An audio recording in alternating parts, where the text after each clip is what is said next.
Good evening, ladies and gentlemen. Dramatic start, isn't it? The music is there. Wonderful to have you here. And we have the World Championship team in transformation here today. They've come literally from all over the world, from all corners of the world. Salim himself came in from Canada. Emilie was in New York.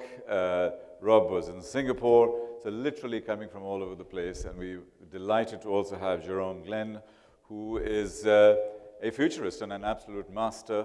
And he's the head of the Millennium Project also. So we've got all sorts of people, amazing people doing great things. So now that we are here together, I thought it would be nice just to sort of acknowledge them and build this whole movement. Exponential organization is something which is very, very close to my heart. I use this word all the time. I engage with this all the time. And I just thought I'd and when we came together, and Paul, who's my partner in crime here, he should be around here somewhere, when we started this process, it became a wonderful, there he is. It became a wonderful movement. Now, so let me start with a few remarks that I have, because I thought I'd just sort of set the tone and talk about things that potentially the others may not talk about as much. It's something that is very, very, very dear to my heart, so I'm going to start, and what I'm going to ask is start with a question of the future of humanity. And when we look at the future of humanity, can we put it still, please? It's too distracting. When we talk about the future of humanity, what do you think are the key pillars? What do you think are the key, the base foundation which helps, which will drive the future of humanity? Any thoughts? Main pillars defining the future of humanity. What do you think they may be? Almasa. Sorry? Innovation. That's one good word. Anybody else? Quickly. Leadership. Okay. Education, of course, from our academy. Pardon? You know, he knows the answer. Surprisingly, I haven't heard AI, big data. Those are the normal things that I get. And they say this is the future. The future is about data. The future is about artificial intelligence. The future is about genetics and so on. My view, ladies and gentlemen, my humble view is the future is actually about ethics. Come on, guys. It's about trust. So the first word I use is trust, ethics, values, empathy, and humanity. This is what the future is about. And the second piece is thinking and intelligence. Because we talk about artificial intelligence. What about ours? Artificial intelligence is down there. An average AI, narrow AI today, has the intelligence of a cockroach. And we are at 9.5. But we are totally impressed with all of the developments in AI. I will talk about AI a little bit, but I think this is, to me, is the core. What I'm going to talk about today is transformation and ethics and being more human. And this, to me, is very close to my heart, because I think we may lose the plot over the next 10 or 20 years if you're not careful. So, going forward,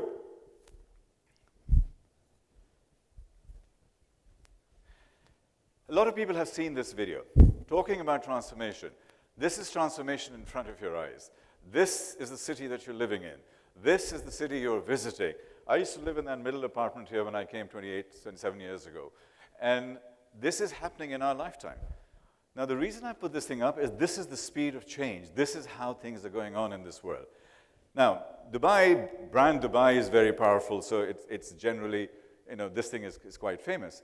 But 10 cities in China, 5 cities in South Asia, 10 cities in Latin America are all doing this.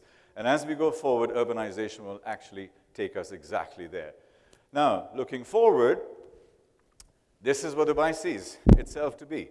And I have 2030 there because I presented this at the Prime Minister's office, and they sort of quietly told me, he said, I think we're going to get there by 2030, so can you please change this? Because this is the speed at which we're going.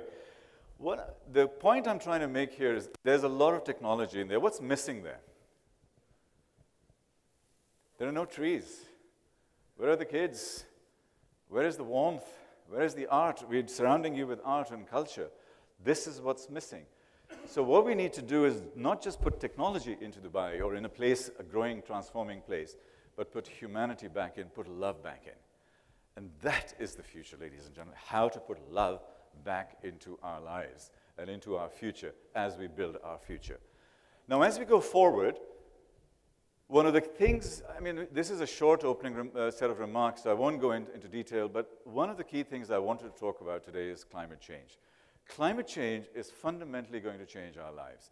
Now, if you think about it, this height is 30 centimeters here. And we will have water by 2050 going up to about 18 inches, which is about there. By doing that, Sao Paulo, Bangladesh, half of Bangladesh, most of Indonesia, all of these countries are going to start going underwater, Miami perhaps, and other places. So when you think about it in that context, you know what's going to happen in the world? We feel, and the thesis is that 300 to 500 million people are going to be displaced. And they'll be walking around Europe and parts of Asia and so on. What is going to happen then? Geography will break down, boundaries will break down, cultures will break down, polarization will happen. We may have robot armies, God knows what the new structure is going to look like. So if 500 million people are walking around in this context, it will make Syria look like a picnic, because only 2 or 3 million people that are displaced. So this is the context I was trying to develop in terms of what we are doing as we go forward. Now, guys, can you, you're blocking the,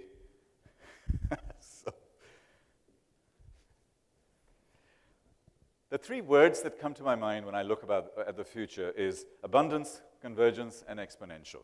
And these words are going to resonate with all of you. Now, what's happening in this environment is that the 20th century companies are coming down, and the 21st century companies are going up. And there's a little sweet spot in the middle, and this is the transformation decade. And this is where we are today. By 2029, we will have singularity. By 2029, a lot of things are changing fundamentally. And this is the kind of thing that we need to be looking at when we are looking at the future. There is disruption everywhere. There is disruption in every industry, in every space, but there are some industries which are disrupting more, and some of them are less, and we can shuffle them around. But the industries at the bottom are actually holding quite strong.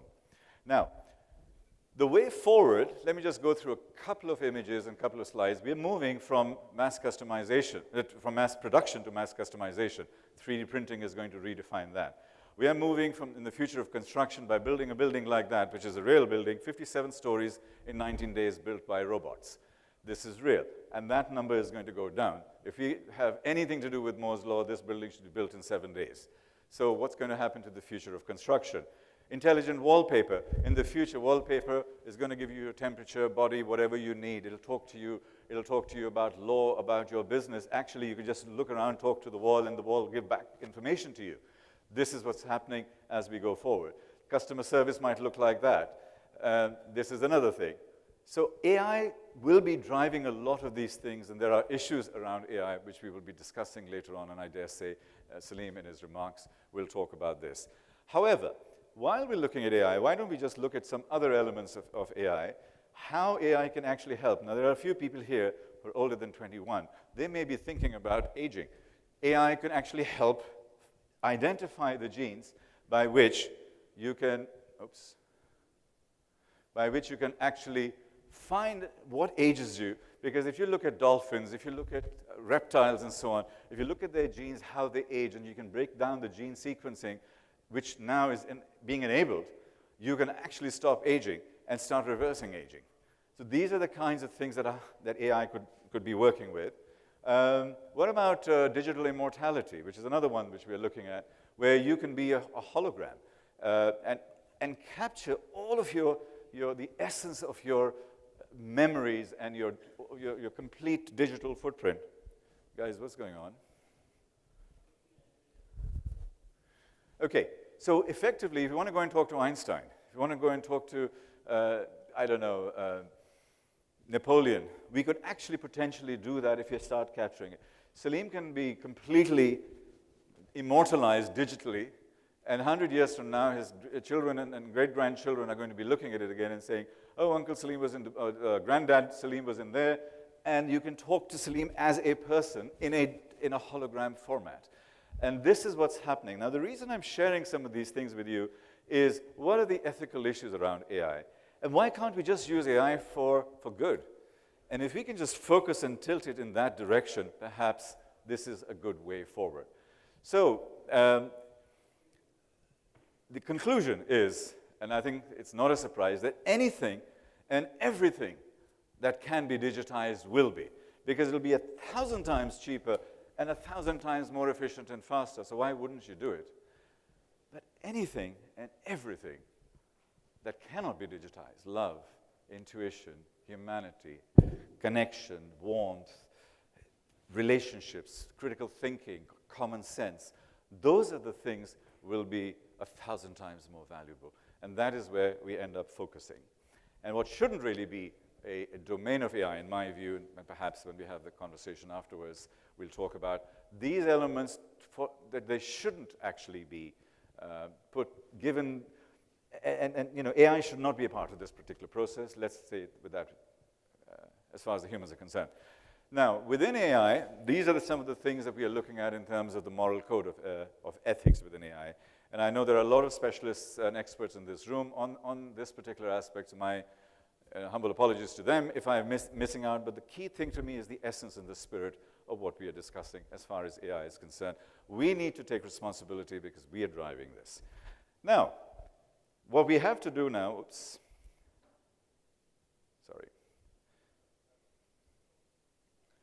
is to think differently. And this is my last segment, which I'm going to talk about the human brain and where the development as far as the brain is concerned going. Now we see the left side, right side of the brain as a concept quite a lot. That's easy. But where the brain is going, I call it the final frontier, because this is where a lot of future sort of discovery and research is going to be. So now with MRI sensors, the brain can actually detect lies. That's going to put a lot of politicians into a lot of problems. It can also look at design and look at the words and actually identify words and images. So that can create a completely new set in our world. We can actually capture memories and upload memories. So my mother, who's in first stages of Alzheimer's and dementia, I would love to just capture all her memories and put it there for her and give her a machine and she can play them. And she can listen back to her own memories and stuff. This is something that we are going to develop. Now, this can be used for good, but what else can we do? How many mothers in this room or parents in this room would do this to their children and actually put a chip in the brain and make them the most successful, most smartest kids in the world? Be surprised how many would say yes. Again, we'll create a two-tier society. Photographing dreams. Dreams can now be picked up. This is another area that we need to be looking at. So in all of this environment, we now need to look at us as human beings. And what I'm doing here is just to sort of find a way to share with you some of the things that we need to be thinking about as we go forward. Now, one of the things is that at NASA, they measured creativity versus age as a method. And they said, in this new world, we will need more creativity. Do you think we need more creativity? Absolutely, fine. So they said, and the study that was done is that what will happen to creativity as we grow older? So let's do a little test and see how that works. This cute little toddler, 3-4 years of age, how high do you think her creativity would be on a scale of 1 to 100? High, medium, or low? High, very high, 95%. Then what happens? She's a young mother. She'll send them to school. What's going to happen? It's going to go down to 50%. And he's going to work, her husband's going to work really, really hard, make lots and lots of money, and do what? Send them to college. What will happen there? Go down to 25%. And we, ladies and gentlemen, are at a handsome 10%.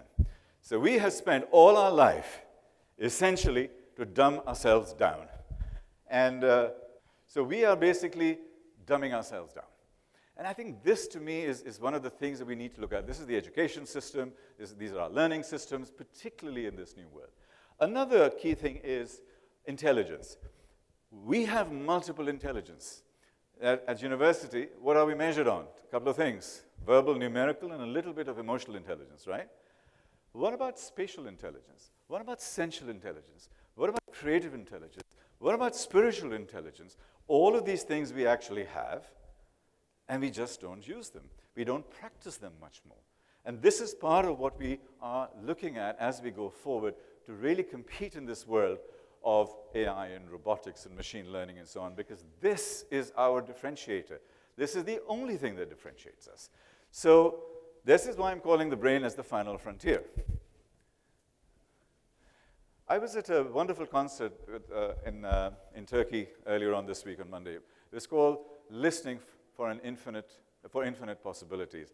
Ayşe Ostana, she is my partner in Turkey. She's the managing partner of Ojas Bernstein. And she organizes this and brings Rob Capello, who's the head of the Philharmonic Orchestra in New York. He does this program at Stanford. And what they talk about is the power of listening. They're using the metaphor of an orchestra as a metaphor for leadership, for corporations. One department is not talking to the other. And how many people here will admit that they are not good listeners? We generally are not. So listening becomes a critical new leadership skill. And the difference between good and great is about how well you listen. And last couple of slides, this one is, in this new world, what are the new degrees that we will have? What are the new qualifications we'll be looking at? How many people in this room are anthropologists? Anybody? Bioethicists? Bioengineers? Novelists? Well, there are a lot of novelists in this room. These are the degrees for your children. And these are our second degrees that we will be looking at. And this is literally one of the ways to look at our way forward. Now, what helps us to stay more human? We are more human because we need more accelerated learning. These are some of the things that retain the humanity. And we need to build ourselves and build our mindsets to be able to do that. And this is what makes us human. And this is what I wanted to share with you, is about how humanity comes together. So in this world, as we move forward, last slide, what really matters? What really matters at the end of the day is family and relationships. What really matters at the end of the day is fulfilling your core purpose. This, ladies and gentlemen, is what really matters, because we can talk about technology and transformation and exponential and all this stuff. But this is what matters. And these are a few words that I wanted to share with you as we start this session, and it starts gathering momentum. But I wanted to talk to you about trust to start with, ethics and empathy, and really, from your heart, what really matters. Thank you very much.